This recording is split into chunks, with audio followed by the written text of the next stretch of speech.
প্রিয় দর্শক, জীবনের কোনো এক পর্যায়ে আমাদের সবাইকে এমন এক পরিস্থিতির মুখোমুখি হতে হয় যেখানে আমরা অনুভব করি যে আমাদের খুব প্রিয় বা কাছের কোনো মানুষ আমাদের অবহেলা করছে। অবহেলা এমন একটি বিষাক্ত অনুভূতি যা ভেতর থেকে একজন মানুষকে তিলে তিলে শেষ করে দেয়। আপনি হয়তো তার জন্য নিজের সবটুকু উজাড় করে দিচ্ছেন, দিনরাত তার ভালো মন্দের খেয়াল রাখছেন, কিন্তু বিনিময়ে পাচ্ছেন শুধু উপেক্ষা, ঠান্ডা ব্যবহার আর অবজ্ঞা। আপনি ভাবছেন, আমি হয়তো যথেষ্ট ভালো নই বা আমারই কোনো ভুল আছে। এই হীনমন্যতা আপনাকে কুড়ে কুড়ে খাচ্ছে। আজকের এই ভিডিওটি তাদের জন্য যারা অবহেলিত হতে হতে ক্লান্ত হয়ে পড়েছেন, যারা বুঝতে পারছেন না যে এই পরিস্থিতির মোকাবিলা কিভাবে করবেন। আপনি যদি বর্তমানে কারো অবহেলার শিকার হয়ে থাকেন, তবে এই ভিডিওর প্রতিটি শব্দ আপনার জন্য অত্যন্ত গুরুত্বপূর্ণ। শেষ পর্যন্ত দেখুন, কারণ আজ আমি এমন 5টি কাজের কথা বলবো যা আপনার হারানো আত্মসম্মান ফিরিয়ে দেবে এবং আপনাকে মানসিকভাবে ইস্পাত কঠিন করে তুলবে। ভিডিওটি ভালো লাগলে লাইক দেবেন, আপনার মনের চাপা কষ্টের কথা কমেন্টে লিখে নিজেকে হালকা করতে পারেন। চ্যানেলটি সাবস্ক্রাইব করে রাখুন।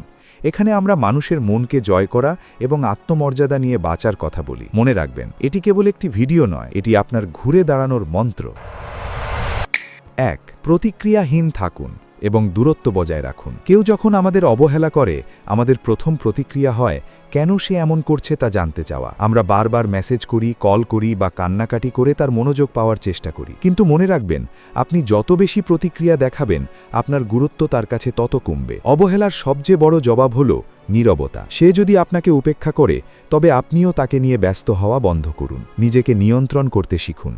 আপনার অস্থিরতা তাকে বুঝিয়ে দেয় যে সে আপনার জীবনের নিয়ন্ত্রক। আপনি যখন প্রতিক্রিয়া দেখানো বন্ধ করবেন এবং শান্তভাবে নিজেকে সরিয়ে নেবেন, তখন সে অবাক হতে বাধ্য হবে। দূরত্ব বজায় রাখা মানে রাগ করা নয়, বরং এটি একটি বার্তা যে আপনার সময় এবং আবেগের মূল্য আছে। আপনি যখন তাকে ছাড়াই স্বাভাবিক থাকতে শিখবেন, তখন আপনার ব্যক্তিত্বের ওজন বহুগুণ বেড়ে যাবে। সস্তা হয়ে কারো মনোযোগ ভিক্ষা করবেন না, বরং নিজের আভিজাত্য বজায় রাখুন।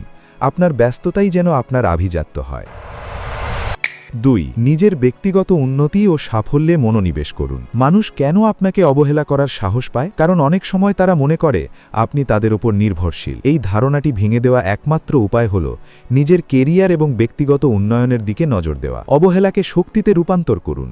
যে সময়টা আপনি তাকে নিয়ে ভেবে নষ্ট করতেন, সেই সময়টা ব্যয় করুন নতুন কিছু শেখার পেছনে, জিম করার পেছনে বা নিজের আয়ের পথ প্রশস্ত করার পেছনে। আপনার সাফল্যই হবে আপনার শ্রেষ্ঠ প্রতিশোধ। যখন আপনি বদলে যাবেন, যখন আপনার জীবনযাত্রার মান উন্নত হবে এবং আপনি যখন সাফল্যের চূড়ায় পৌঁছবেন, তখন যারা আজ আপনাকে অবহেলা করছে তারাই আপনার সাথে কথা বলার জন্য লাইন দেবে। নিজেকে এমন এক উচ্চতায় নিয়ে যান যেখানে পৌঁছনো তাদের জন্য স্বপ্ন হয়ে দাঁড়ায়। মনে রাখবেন, দামি জিনিসের কদর সবাই করে, তাই নিজেকে দামি করে গড়ে তুলুন। আপনার ব্যস্ততাই যেন আপনার আভিজাত্য হয়। 3. কারো কাছে নিজের গুরুত্ব ভিক্ষা করা বন্ধ করুন। পৃথিবীর সবচেয়ে বড় ভুল হল কারো কাছে ভালোবাসার বা গুরুত্বের ভিক্ষা চাওয়া। আপনি যদি কাউকে জোর করে আপনার জীবনে ধরে রাখতে চান বা তাকে বোঝাতে চান যে আপনি তাকে কতটা ভালোবাসেন, তবে সে আপনাকে আরও বেশি পায়ে মারিয়ে যাবে। আত্মসম্মান হল মানুষের সবচেয়ে বড় সম্পদ। যে আপনাকে অবহেলা করছে, সে আসলে আপনাকে আপনার প্রাপ্য সম্মান দিচ্ছে না। তাই তার পেছনে ছুটে নিজের সম্মান বিসর্জন দেবেন না। নিজের মূল্য নিজে বুঝতে শিখুন। আপনি যদি নিজেকে দামি মনে না করেন, তবে পৃথিবীও আপনাকে সস্তা ভাববে। যে আপনার না থাকাটা অনুভব করে না, তাকে আপনার উপস্থিতি দিয়ে বিরক্ত করবেন না। নিজের একটি জগৎ তৈরি করুন যেখানে আপনার আনন্দ অন্য কারো ওপর নির্ভর করবে না। আপনি যখন নিজের শর্তে বাঁচতে শিখবেন, তখন মানুষ আপনাকে সমীহ করতে বাধ্য হবে। ভিক্ষা করা বন্ধ করলেই রাজকীয় জীবন শুরু হয়। 4. সামাজিক বৃত্ত বড় করুন এবং নতুন মানুষের সাথে মিশুন। অবহেলিত হলে আমরা অনেক সময় নিজেদের ঘরের কোণে বন্দি করে ফেলি। আমরা ভাবতে থাকি কেন আমাদের সাথেই এমন হলো। এই একাকিত্ব আমাদের দুশ্চিন্তা আরও বাড়িয়ে দেয়। এর থেকে মুক্তির উপায় হলো বাইরের জগতের সাথে যোগাযোগ বাড়ানো। আপনার পুরনো বন্ধুদের সাথে সময় কাটান, নতুন মানুষের সাথে পরিচিত হন, বিভিন্ন সামাজিক কাজে যুক্ত হন। যখন আপনি দেখবেন যে আরও অনেক মানুষ আপনাকে পছন্দ করছে, আপনার কথা শুনতে আগ্রহী হচ্ছে, তখন আপনার হারানো আত্মবিশ্বাস ফিরে আসবে। আপনি বুঝতে পারবেন যে পৃথিবীটা কেবল ওই নির্দিষ্ট একজনের মধ্যে সীমাবদ্ধ নয়। আপনার জীবন অনেক বড় এবং সুন্দর। নতুন নতুন অভিজ্ঞতা এবং মানুষের সাহচর্য আপনার মনের ক্ষত দ্রুত সারিয়ে তুলবে। নিজেকে 4 দেওয়ালের মাঝে আটকে রাখা মানে অবহেলাকারীকে জয়ী করা। তাই বাইরে বেরোন, হাসুন এবং নিজের জীবনকে উদযাপন করুন। 5. মানসিকভাবে নিজেকে নির্মোহ বা ডিট্যাচড হতে শিখুন। সবচেয়ে কঠিন কিন্তু কার্যকরী ধাপ হল মানসিক বিচ্ছেদ।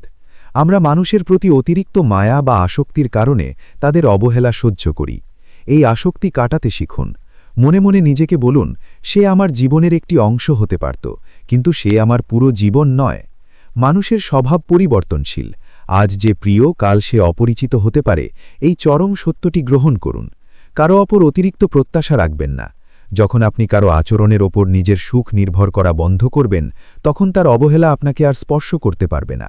নিজের ভেতরের শান্তি খুঁজে নিন, প্রার্থনা করুন, মেডিটেশন করুন এবং নিজের মনের বাগানকে যত্ন করুন। আপনি যখন ভেতর থেকে শান্ত এবং স্বয়ংসম্পূর্ণ হয়ে উঠবেন, তখন বাইরের কোনো ঝড়ে আপনার ঘর পুড়বে না। নির্মোহ হতে পারাটাই হল প্রকৃত স্বাধীনতা। সবশেষে একটা কথা মনে রাখবেন, কেউ আপনাকে অবহেলা করছে মানে এই নয় যে আপনার মূল্য কমে গেছে। হীরে যদি ধুলোয় পড়ে থাকে, তবুও তার মূল্য হীরেই থাকে। যারা আপনার মর্ম বোঝে না, দোষটা তাদের চোখের, আপনার নয়। জীবনটা অনেক ছোট, তাই ভুল মানুষের পেছনে চোখের জল ফেলে বা নিজেকে ছোট করে সময় নষ্ট করবেন না। আপনি আপনার নিজের গল্পের নায়ক বা নায়িকা। নিজের ওপর বিশ্বাস রাখুন, নিজের স্বপ্নকে লালন করুন এবং মাথা উঁচু করে বাঁচুন। একদিন আপনি নিজেই নিজেকে ধন্যবাদ দেবেন যে আপনি সেদিন দমে যাননি। আপনার আজকের এই লড়াই আপনাকে আগামী দিনের একটি শক্তিশালী মানুষ হিসাবে গড়ে তুলবে। ভালো থাকুন, নিজের যত্ন নিন এবং সব সময় মনে রাখবেন, আপনি শ্রেষ্ঠ, আপনি অনন্য। দেখা হবে পরবর্তী ভিডিওতে।